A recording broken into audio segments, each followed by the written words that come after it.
नमस्कार फ्रेंड्स, मैं उत्पल पंड्या आपका इंग्लिश गुरु हाजिर हूँ फ्लेमिंगो का पहला चैप्टर लेकर, जिसका टाइटल है द लास्ट लेसन और इसके ऑथर का नाम है अल्फोंसे डाउडेट। दोस्तों, इस वीडियो में हम आधे चैप्टर का हिंदी ट्रांसलेशन करेंगे और आने वाले दूसरे वीडियो में बाकी चैप्टर भी ऐसे ही खत्म कर लेंगे। इससे पहले की वीडियो में हमने इस चैप्टर का हिंदी समरी कर लिया है। आशा है कि आपने वो वीडियो देखा होगा। अगर नहीं देखा है तो जल्दी से जाके वो स्टोरी पहले समझ लीजिए, बाद में इस वीडियो को देखिएगा। ठीक है, चलिए आगे बढ़ते हैं। I started for school very let that morning. उस दिन सुबह मैंने स्कूल जाने में थोड़ी देरी कर दी। And was in a great dread of scolding. और मुझे काफ़ी डर था कि आज जरूर स्कूल में मुझे डांट मिलेगी। Especially because M Hamel had said that. खास करके इसलिए कि हमारे टीचर एम हेमेल ने कहा था कि he would question us on participles, कि वो हमें पार्टिसिपल्स के टॉपिक पर क्वेश्चंस करेंगे। And I did not know the first word about them. और मुझे तो अल्फ़ाबेट जैसे शुरुआत होती है वैसे ही इस टॉपिक की शुरुआत कहाँ से होती है वो भी नहीं मालूम था। यानी कि इस टॉपिक के बारे में हमारा जो मेन कैरेक्टर है फ्रांस, वो कुछ नहीं जानता था, उसे कुछ नहीं आता था। क्यों? उसने कुछ पढ़ाई नहीं की थी, उसको पढ़ाई में कोई इंटरेस्ट ही नहीं था। For a moment I thought of running away and spending the day out of doors. पहले तो मुझे एक पल के लिए ऐसा लगा कि मुझे वहां से भाग जाना चाहिए और पूरा दिन कहीं बाहर जाके ऐसे ही पास कर देना चाहिए, बिता देना चाहिए। It was so warm so bright, क्योंकि बाहर का एटमोस्फियर काफी ब्राइट था, चमकीला था और काफी खुशनुमा भी था। The birds were chirping at the edges of the woods. पंछी पेड़ की टहनियों पर बैठ के चहचहा रहे थे। And in the open field back of the saw mill. खुले मैदान में जहां पे सॉ मिल थी, यानी कि लकड़ी काटने का काम चल रहा था, उसके पीछे वाले हिस्से में the Prussian soldiers were drilling. जो प्रूशियन आर्मी थी उसके सैनिक अपनी रेगुलर ड्रिल यानी कि रेगुलर एक्सरसाइज कर रहे थे। It was all much more tempting than the rule of participles. ये सब मुझे पार्टिसिपल्स के रूल के मुकाबले काफी ज्यादा आकर्षित करने वाला लगा। But I had the strain to resist and hurried off to school. लेकिन मुझ में इतनी ताकत थी कि मैं इन सब से बच पाऊं, अपने आप को रोक सकूं और जल्दी से स्कूल पहुंच जाऊं। When I pass the town hall, जब मैं टाउन हॉल के पास से गुजरा, there was a crowd in front of the bulletin board. तब मैंने देखा कि जो बुलेटिन बोर्ड था वहां पे काफी भीड़ इकट्ठा हुई थी। फॉर द लास्ट 2 years, पिछले 2 साल के दौरान, all over bad news had come from there. जितनी भी बुरी खबरें आई थी हमारे लिए, वो सभी इस बुलेटिन बोर्ड से ही हमें प्राप्त हुई थी। जैसे कि the lost battles, the draft, जो हम युद्ध में हारे थे वो बात, जो उन्होंने नया ड्राफ्ट बनाया था वो, the order of the commanding officers, जो नया ऑफिसर आया था जिसका हम पे अब रूल चलने वाला था, उसके लागू किए नए नियम।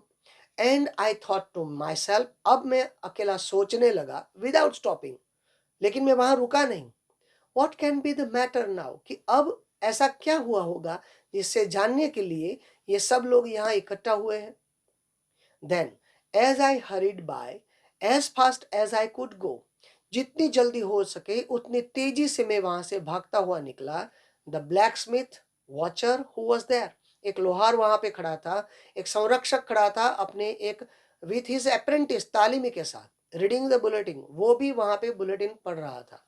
कॉल्ड आफ्टर मी, उसने मुझे पीछे से आवाज लगाई, डोंट गो सो फास्ट बब, बच्चे इतनी जल्दी मत भागो। You will get to your school in plenty of time, क्योंकि स्कूल पहुंचने के लिए आज तुम्हें काफी ज्यादा समय मिलेगा। I thought he was making fun of me. मुझे लगा कि वो मुझसे अभी कोई मस्ती मजाक कर रहा है। एंड रिच द एम हेमल्स little garden all out of breath, और भागता हुआ एक सांस में मैं हमारे जो टीचर थे एम हेमल, उसके एक छोटे से गार्डन के पास पहुंच गया। अब यूजुअली व्हेन स्कूल बिगिन, अब जब जब स्कूल शुरुआत होती थी स्कूल की, देयर वाज अ ग्रेट पसल, काफी ज्यादा शोरगुल रहता था, which could be heard out in the street, जो पास वाले रास्ते से सुनाई दे पड़ता था। The opening and closing of desk, बच्चे अपने डेस्क को जब खोलते थे या बंद करते थे उसकी आवाज भी।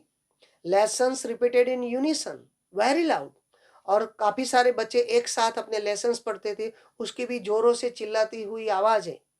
With our hands over our ears to understand better. और ये सब इस सब आवाज़ों में मिस्टर एम हेमल की आवाज़ अच्छे से सुनाई दे, हम लेसन को अच्छे से समझ सके, इसके लिए हम अपने हाथों को अपने कान पे रख देते थे। And the teachers great ruler rapping on the table.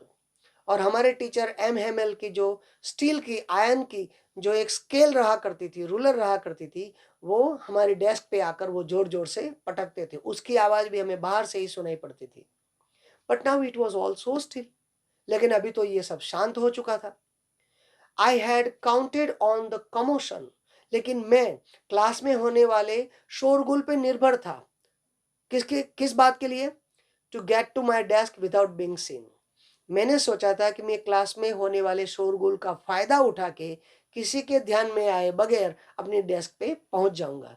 But of course that day everything had to be as quiet as Sunday morning.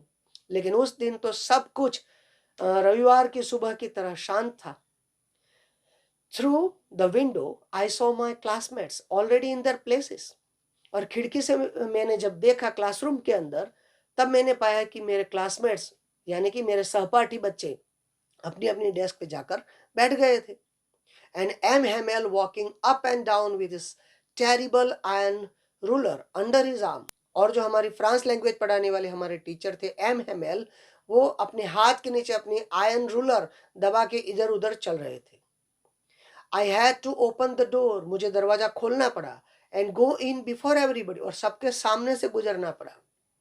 You can imagine how I blushed and how frightened I was.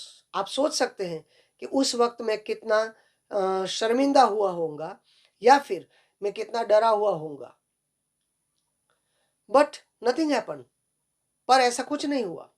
M Hamel saw me and said very kindly. M Hamel ने मुझे देखा और बड़े ही धीमी आवाज में, शांत आवाज में उन्होंने बोला, go to your place quickly little Franz. बच्चे फ्रांस, जल्दी से अपनी जगह पे चले जाओ। We were beginning without you. हम तो तुम्हारे बगैर ही शुरू करने वाले थे। I jumped over the bench and sat down at my desk. मैं जल्दी से अपनी बेंच को कूद के अपनी डेस्क पे चला गया। Not till then when I had got a little over my fright. अब जब वहां पे मैं बैठ गया और मैं डर से थोड़ा बाहर भी आया, यानी कि मैंने अपने आप को थोड़ा बहुत संभाला था, तब did I see that our teacher had on his beautiful green coat has frill shirt। मेरे टीचर ने एक सुंदर ग्रीन कोट पहना था और एक फ्रिल शर्ट यानी कि बड़े कॉलर वाला एक शर्ट भी पहना था जिसकी झालर लगी होती है। And the little black silk cap all embroidered.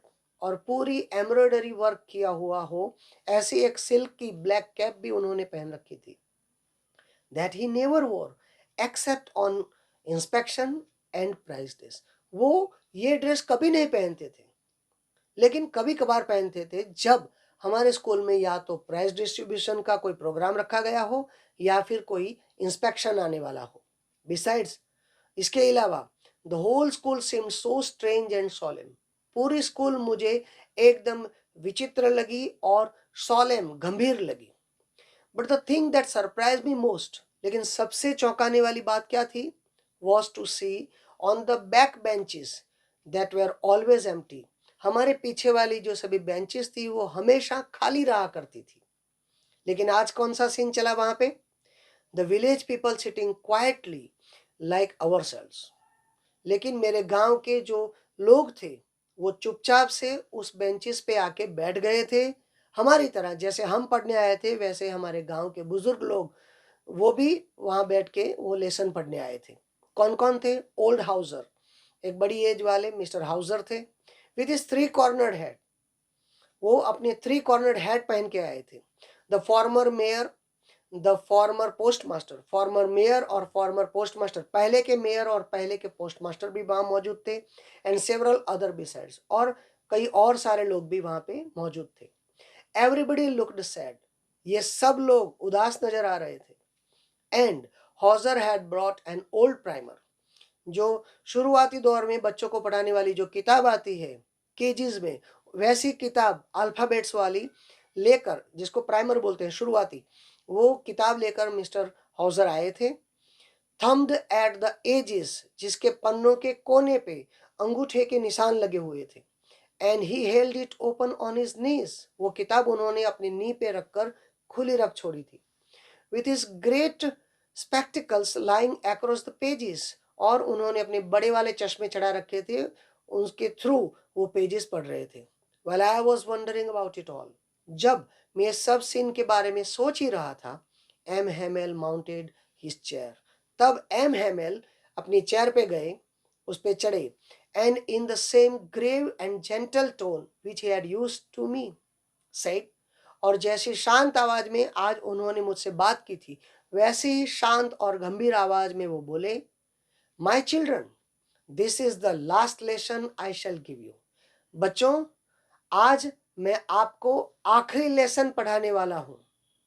The order has come from Berlin, Berlin से यह ऑर्डर आया है कि to teach only German in the schools of Alsace and Lauren.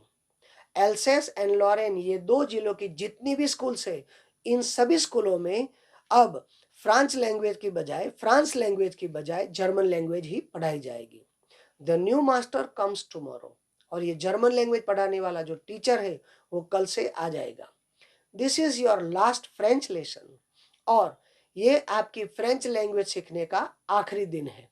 I want you to be very attentive, और मैं चाहता हूं कि आप सब लोग इस लेसन को बड़े ध्यान से पढ़ें। What a thunder clap this words were to me, उनके बोले हुए ये शब्द कितनी राहत देने वाले थे। ओह रैचिस, तब मुझे लगा कि ओह रैचिस, रैचिस एक गाली है जो हिंदी में प्रयोग की जाती है, यानी कि नीच लोग। That was what they had put up at the town hall, तब फ्रांस को पता चल गया कि अच्छा ये बात उस दिन न्यूज बुलेटिन पे आई थी, और सब लोग ये जानने के लिए, ये पढ़ने के लिए वहां पे खड़े थे टाउन हॉल के सामने। माई लास्ट फ्रेंच लेसन, और उन्होंने बोला कि ये मेरा फ्रेंच लैंग्वेज पढ़ाने का आखिरी लेसन है। Why I hardly knew how to write, लेकिन क्यों, मैंने तो अभी अभी तो कैसे फ्रेंच लैंग्वेज लिखते हैं वो सीखना शुरू किया है। I should never learn any more, अब मैं इसको कभी ज़्यादा नहीं सीख पाऊंगा। I must stop there then, तो फिर मुझको ये सीखना यही बंद करना पड़ेगा। Oh how sorry I was for not learning my lessons, मैं कितना दुख महसूस कर रहा था क्योंकि मैंने अपने लेसन्स को ठीक से पढ़ा नहीं था। फॉर सीकिंग बर्ड्स एग्स, और गोइंग स्लाइडिंग ऑन द सार, और मैंने पूरा टाइम कहाँ पे जाया किया था, पंछियों के अंडे देखने में, और सार यानी कि अपनी बैठक पे स्लाइड करने में, सरकने में। My books that had seemed such a nuisance while एगो, और मेरी सारी किताबें जो कुछ टाइम पहले तक मुझे न्यूसेंस लग रही थी, सो हैवी टू कैरी, और उठाने के लिए एक बोझा लग रही थी। My grammar and my history of saints, मेरे ग्रामर की बुक्स और मेरी हिस्ट्री की किताबें, वेर ओल्ड फ्रेंड्स, वो मेरे पुराने फ्रेंड्स थे। Now that I couldn't give up, उनका साथ में अब नहीं छोड़ सकता था। एंड एम हेमल टू, और एम हेमल को भी मैं नहीं छोड़ सकता था। The idea that he was going away, ये बात कि वो अब जाने वाले हैं, that I should never see him again, कि अब मैं उनको फिर से कभी दोबारा नहीं देख पाऊंगा, made me forget all about his ruler, और and how cranky he was. ये बातें सोचकर मैं ये भूल गया कि उनकी जो आयरन रूलर थी वो कैसी मुझे लगती थी, या कैसी डेस्क पे टकराने की आवाज आती थी, ये भी मैं भूल गया। मैं ये बात भी भूल गया कि एम हेमल का नेचर कैसा पागल सा था। पुअर मैन, बेचारा आदमी। It was in honour of this last lesson, उनके ये लास्ट लेसन के सम्मान में, that he had put on his fine Sunday clothes, उस वजह से उन्होंने संडे को पहनने वाले ये बहुत ही सुंदर कपड़े पहने थे। एंड नाउ आई अंडरस्टैंड, अब जाके मुझे समझ में आया, why the old man of the village were sitting there, के गांव के बुजुर्ग लोग वहां पे आके क्यों बैठे थे, in the back of the room, हमारे रूम के पिछले हिस्से में। अब फ्रांस को ये बात समझ में आती है। It was because they were sorry too, उसलिए कि उनको भी काफी दुख महसूस हो रहा था, that they had not gone to school more, कि वो भी अपने पढ़ने के टाइम स्कूल पे काफी दिन नहीं जा पाए थे। It was their way of thanking our master for his 40 years of faithful service, ऐसा करके वो हमारे टीचर एम हेमेल को उनकी 40 सालों तक की जो ऑनेस्टी भरी जो सर्विस थी उनको रिस्पेक्ट शो कर रहे थे, and of showing the respect for the country that was theirs, और अपने देश के प्रति वो सम्मान जता रहे थे। ये दो बातें करने के लिए गांव के विलेजर्स भी वहां आज लास्ट लेसन पढ़ने के लिए हाजिर थे। While I was thinking of all this, जब मैं ये सब बात के बारे में सोच रहा था, I heard my name called. तब मैंने सुना कि मेरे नाम से मुझे एम हेमेल सर ने आवाज दी है। It was my turn to recite. अब बड़ी हैरान कर देने वाली बात होती है, क्योंकि एम हेमेल ने फ्रांस को बुलाया, क्योंकि फ्रांस की बारी आ चुकी थी। अब जो पार्टिसिपल्स के रूल कल उन्होंने बोला था एम हेमेल ने पूछने वाले हैं, अब एम हेमेल ने बोला कि फ्रांस अब तुम्हारी बारी है, तुम इसके रूल्स बताओ। What would I not have given to be able to say that dreadful rule for the participles all through? ये participles के भयानक रूल अगर मैं वेरी लाउड एंड क्लियर, बड़े जोर से चिल्लाते हुए स्पष्ट रूप से एंड विदाउट वन मिस्टेक, एक भी गलती किए बिना बोल पाऊंगा, ये मैं सोच रहा था। But I got mixed up on the first words and stood there. जैसे ही मैंने रूल्स बोलना शुरू किया, जो कि मुझे आते ही नहीं थे, वैसे ही मैं पहले शब्द पे ही अटक गया और वहीं पे रुका रहा। But holding on to my desk, और मेरे हाथ से मैंने अपनी डेस्क को पकड़ रखा था। माई हार्ट बीटिंग, मेरा हृदय जोरों से धबक रहा था। And not daring to look up, अब मुझ में इतनी हिम्मत नहीं थी, इतना साहस नहीं जुटा पा रहा था कि मैं अपना सर ऊंचा करके एम हेमेल की तरफ देख पाऊं। ठीक है दोस्तों, इस वीडियो को हम यहीं रोकते हैं। आधे चैप्टर का हिंदी ट्रांसलेशन हमने कर लिया है, आगे का हिंदी ट्रांसलेशन हम दूसरे वीडियो में करेंगे। बने रहिए मेरे साथ, और उसको भी अगर आपको सबसे पहले देखना है तो बेल आइकन जरूर दबा दीजिएगा। Goodbye, take care.